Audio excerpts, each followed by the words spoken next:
Doctor T.S.. Clear, आज मैं अब संविधान की शपथ में जो सवाल हम उठा रहे हैं, और सवाल ये कि तमाम इतने मेजर्स लेने के बाद ऑलमोस्ट 40 दिन का लॉकडाउन की भी घोषणा हुई, सक्सेसफुली चल भी रहा है, ये मामले क्यों बढ़ते जा रहे हैं? क्या वजह आप देख रहे हैं?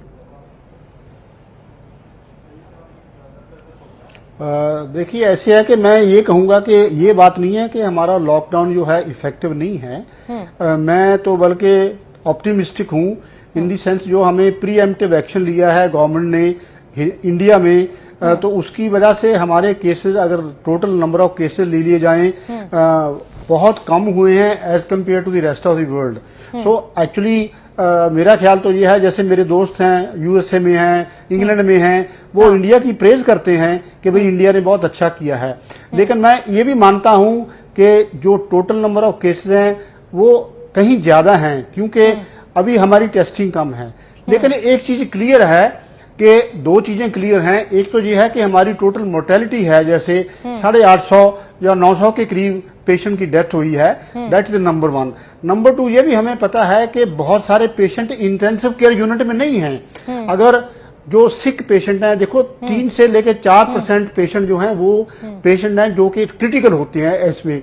तो इंडिया में सारे हॉस्पिटलों का अगर इंफॉर्मेशन ले ली जाए तो हमारे कंट्री में बहुत ज्यादा इंटेंसिव केयर पेशेंट कोविड के नहीं हैं। सो मेरा ख्याल में तो ये पॉजिटिव न्यूज है। लेकिन मैं आपकी बात बिल्कुल मानता हूं कि ये नहीं कि हमने कंट्रोल कर लिया, लेकिन मेरा ख्याल है कि हम उस डायरेक्शन में जा रहे हैं कि फ्लैटनिंग और ही कर्व हो रही है। जैसे फॉर एग्जांपल ये क्लियर है, जो डबलिंग टाइम है वो कम होता जा रहा है। डबलिंग टाइम मतलब नंबर ऑफ केसेस जैसे डबल होते हैं तो कम होता जा रहा है। लेकिन ये असली चीज हमारे सामने जब भी आएगी, जब हम लॉकडाउन इसको खत्म करेंगे। वो एक बहुत इम्पोर्टेंट एक टेस्ट होगा, हमारा परीक्षा होगी कि हम कहां पहुंचे हैं उस चीज। डॉक्टर रोमिल, जैसा कि एक बड़ा पॉइंट डॉक्टर क्लेयर ने उठाया, बड़ा पॉइंट ये उठाया कि भाई एक तो टेस्टिंग कम है, और अगर हम अब लॉकडाउन को इस स्थिति में खोल देते हैं तो ये मामले अचानक ड्रेस्टिकली बढ़ भी सकते हैं, और देशों की तुलना में हम बहुत अच्छी स्थिति में। मेरा सवाल आपसे ये है कि ठीक है, लॉकडाउन के चलते हमारे केसेस कंट्रोल है, लेकिन ऐसे कब तक चलेगा? अर्थव्यवस्था तो चौपट हो जाएगी, और कितने दिन सरकार खिला सकती है बिठा के?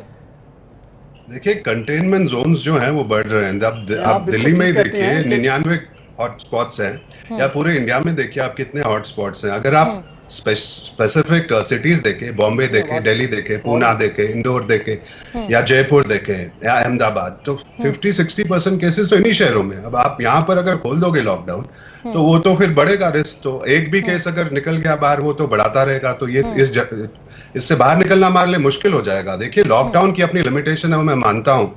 फ्लैट एंड कर्व करने के लिए रैंप अप करो अपनी फैसिलिटीज, मगर इन हॉटस्पॉट्स में तो रियायत नहीं दी जाएगी। अगर देनी भी नहीं चाहिए मेरी नजर में। 1 महीने तक, कम से कम मई के महीने में हमें सतर्क रहना होगा। इसके अलावा देखिए, सिर्फ लॉकडाउन की बात नहीं है, बात यह है कि आप सर्वेलेंस बढ़ाइए, अपनी टीम्स बढ़ाइए, हजारों 10-15 हजार लोगों की टीम्स बढ़ाइए, जो घरों घरों जाके सर्वेलेंस करेगी, टेस्टिंग करेगी, आइसोलेशन करेगी, ट्रेस करेगी कॉन्टैक्ट्स को। एग्रेसिवली करना होगा ये। अगर आप जहांगीरपुरी में देखें, दिल्ली में, तो देखिए आप 2 हॉस्पिटल्स में हेल्थ केयर वर्कर्स कितने इन्फेक्ट हो गए। यहाँ पर ना वो फॉलो कर रहे हैं नियम लॉकडाउन के, और कितने लोग बाहर आ रहे हैं और कितने लोग इन्फेक्ट कर रहे हैं एक दूसरे को। मैं मानता हूं कि वहां मुश्किल है सोशल डिस्टेंसिंग करना, क्योंकि छोटे छोटे घर हैं, वॉशरूम शेयर कर रहे हैं काफी लोग, पर ऐसे सेंटर्स में हमें टीम्स बनानी होगी एग्रेसिवली।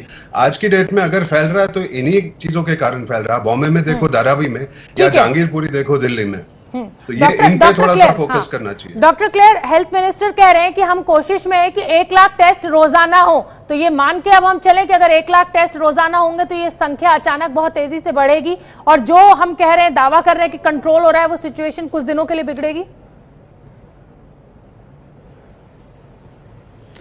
देखिए, नंबर्स में तो वो सिचुएशन बिगड़ेगी मेरे ख्याल में, क्योंकि ज्यादा केसेस डायग्नोसिस होंगे। जितना ज्यादा टेस्ट करेंगे उतना हमें ज्यादा रियलिटी पता चलेगी। और वो जो जितने भी जो हेल्थ मिनिस्टर साहब ने कहा है, वो मेरा ख्याल एक अच्छा सर्वेलेंस का पॉइंट है। और जितने भी ज्यादा टेस्ट करेंगे उतनी हमें ज्यादा अच्छी रियलिटी हमारे सामने आएगी। लेकिन फिर मैं वही बात कहता हूं कि I think we are still lucky कि number of serious patients, number of mortality हमारी लिमिटेड है। हाँ, और वो डॉक्टर- उसका मैं श्रेय देता हूं कि लॉकडाउन या जो भी प्रीएम्प्टिव एक्शन लिए हैं हाँ, वो अच्छा है, पर लेकिन है। वो हमें जो हॉट एरियाज हैं फॉर एग्जांपल उनमें हमें कंटिन्यू उनमें अभी करना छूट नहीं देनी है। डॉक्टर रोमिल टिक्कू, मेरा आखिरी सवाल, क्योंकि मेरे पास समय कम है, मैं आपसे ये जानना चाहती हूँ कि तमाम प्रिकॉशंस लिए गए, मेरा वही पहला सवाल, लॉकडाउन का ईमानदारी से पालन भी किया गया, क्या वजह है कि ये मामले बढ़ते जा रहे हैं? क्या कुछ लोगों की लापरवाही इसके लिए जिम्मेदार या टेस्टिंग की कमी? कुछ हद तक लापरवाही और कुछ हद तक बीमारी ही ऐसी है। अब आप देखिए एसिम्टोमेटिक केसेस कितने हैं महाराष्ट्र में या दिल्ली में, 70% ये लोग बोल रहे हैं एसिम्टोमेटिक, यानी उन्हें लक्षण ही नहीं है बीमारी के। और कोविड हॉस्पिटल से ज्यादा तो नॉन कोविड हॉस्पिटल्स में निकल रहे हैं ऐसे केसेस। तो ये जो विदाउट सिम्टम्स वाले पेशेंट्स ये घूम रहे होंगे, हर जगह फैला रहे होंगे, तो इसलिए हमें सतर्क रहना, इसलिए मास्क पहनना बहुत जरूरी है। इसलिए टेस्टिंग जो हम बोल रहे हैं बढ़ाइए बढ़ाइए, इसलिए बोल रहे हैं। अभी तो किट्स हमारे पास ठीक है कम है, आगे हमारे पास ज्यादा किट्स होंगे, अब इंडिया में भी बन रही है किट्स, तो हमें सबके टेस्ट करना, जितना हम पूरे इंडिया का तो नहीं कर सकते पर जितना कर सकते उतना तो करना ही चाहिए टेस्ट, क्योंकि कहीं ना कहीं एसिम्टोमेटिक केसेस जो हैं ये बाहर निकल के फैला रहे हैं केसेस को। और उसके अलावा हाँ लापरवाही भी है, हमें फॉलो करने हैं नियम, बिल्कुल बाहर नहीं निकलना चाहिए। अभी भी मैं देखता हूँ बाहर लोग मास्क लगा के नहीं होते हैं, वॉक कर रहे होते हैं, पर ये चीजें तो है ही important, testing is important, but हम 30-35 हजार टेस्ट कर रहे हैं और आगे मतलब जाके 1 लाख जितनी टेस्ट भी जिम्मेदारी करेंगे। सरकार के ऊपर है कि वो ज्यादा से ज्यादा टेस्टिंग करे, उससे ज्यादा जिम्मेदारी देश के नागरिकों के ऊपर है कि वो सोशल डिस्टेंसिंग का पालन करें, घर से बाहर निकले तो मास्क लगाएं, एक उचित दूरी जरूर बना के रखें अगर कोरोना को हराना है। आप दोनों ही डॉक्टर्स का बहुत बहुत धन्यवाद, आपने हमारे लिए समय निकाला, हमसे बातचीत की। ये है एबीपी न्यूज, आपको रखे आगे।